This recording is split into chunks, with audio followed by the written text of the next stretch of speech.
dan Ibu. Jadi nanti dinas juga bisa melakukan hal-hal yang sama. Selamat siang, terima kasih Pak Dandi, silakan diteruskan. Monggo.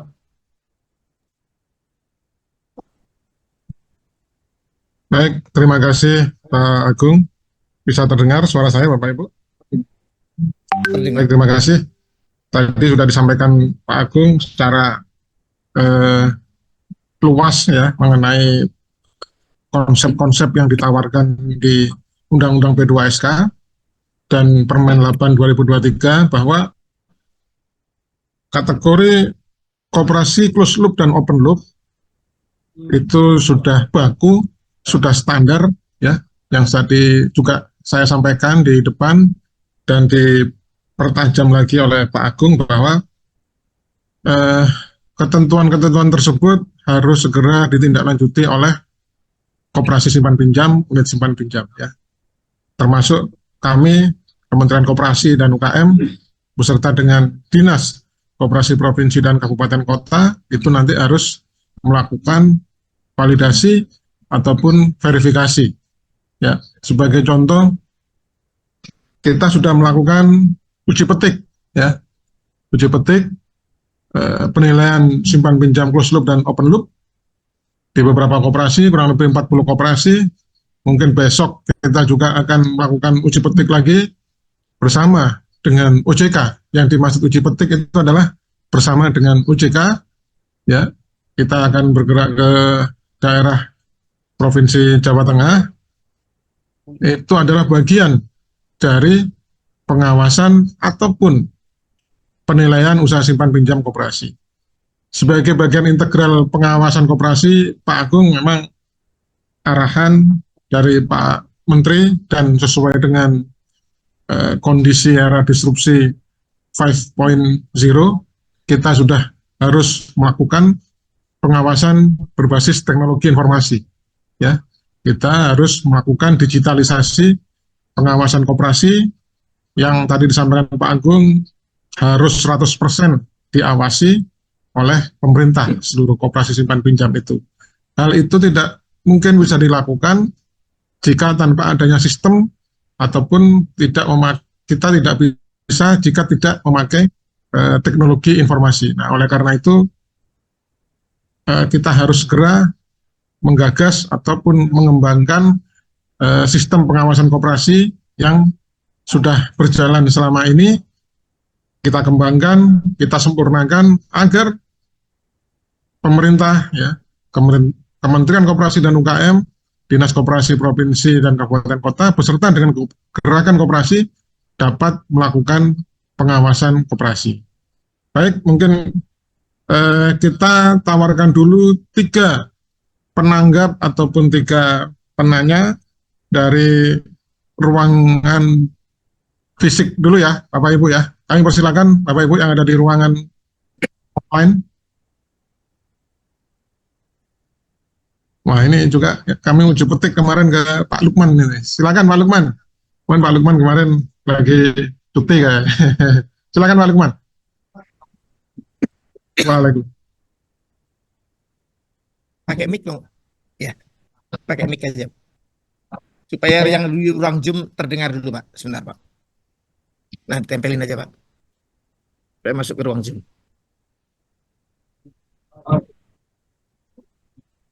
Oke, Pak.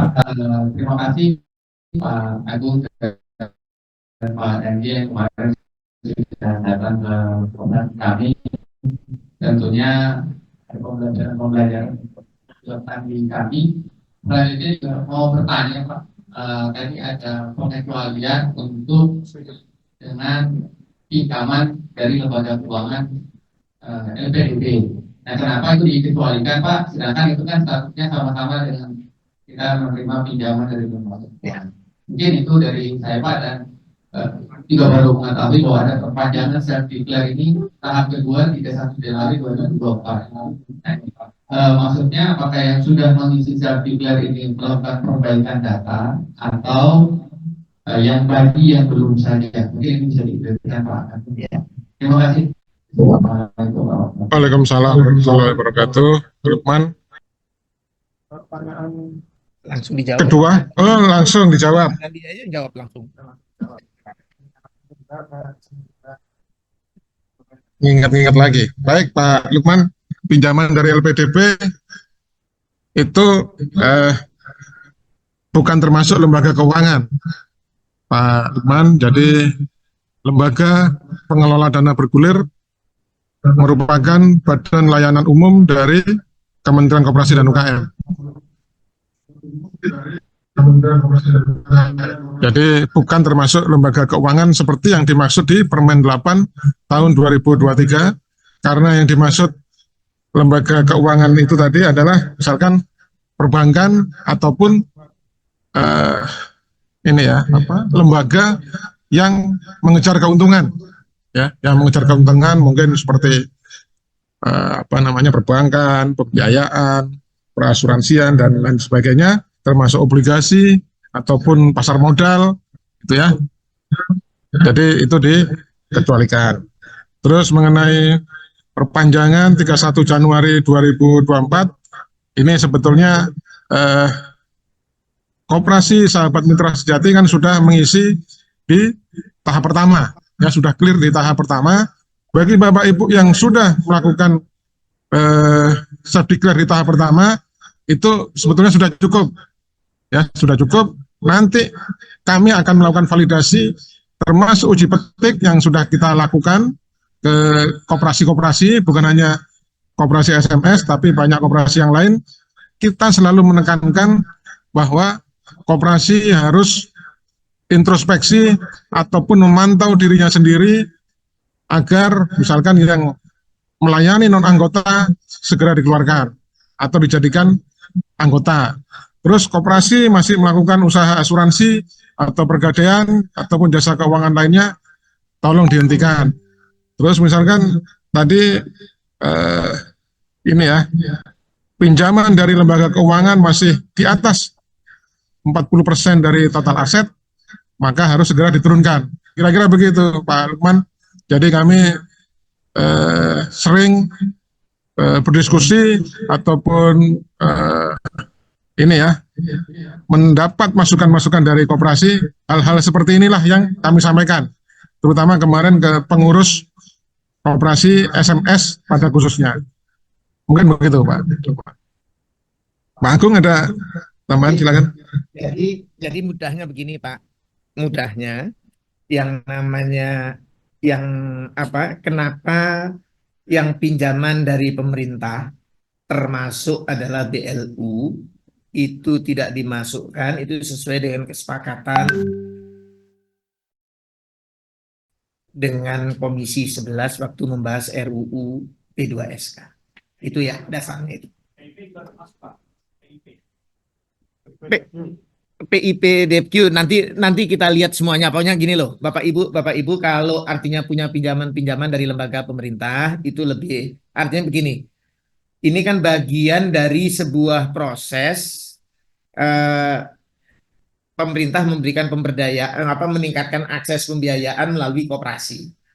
Nah, ini kan harus didukung. Jadi bukan bagian dari kemudian malah menjadi penghambat nantinya kalau masuk dalam rasio dan lain sebagainya. Tetapi yang dibatasi, yang keinginan Komisi 11 sebenarnya adalah begini. Kalau sampai ada koperasi gagal bayar, itu tidak menimbulkan dampak ke sektor mereka. Sektor mereka itu sektor keuangan. Maka yang dibatasi adalah itu. Nah, kalau yang lainnya kan tidak, Pak. Kalau di pemerintah, koperasi gagal bayar tapi punya kewajibannya dengan pemerintah, ya penyelesaiannya artinya tidak merugikan masyarakat maupun industri keuangan yang di bawah pengawasannya Komisi 11 maupun Otoritas Jasa Keuangan. Itu Pak dasar berpikir awalnya itu. Silakan Pak Dandi, mau dibuka yang lain. Ya, baik. Dari ruang offline, silakan. Siapa? Nama saya Yohanes dari Kurdi Cemara Lestari Depok. Pada saat mengisi sertifikat ini, kami berdasarkan data di bulan Juni, Pak. Ya, Jadi Juni. kondisi apa adanya Juni. kami ya. Ya. Nah, setelah mendengar paparan dari Pak Agung ini,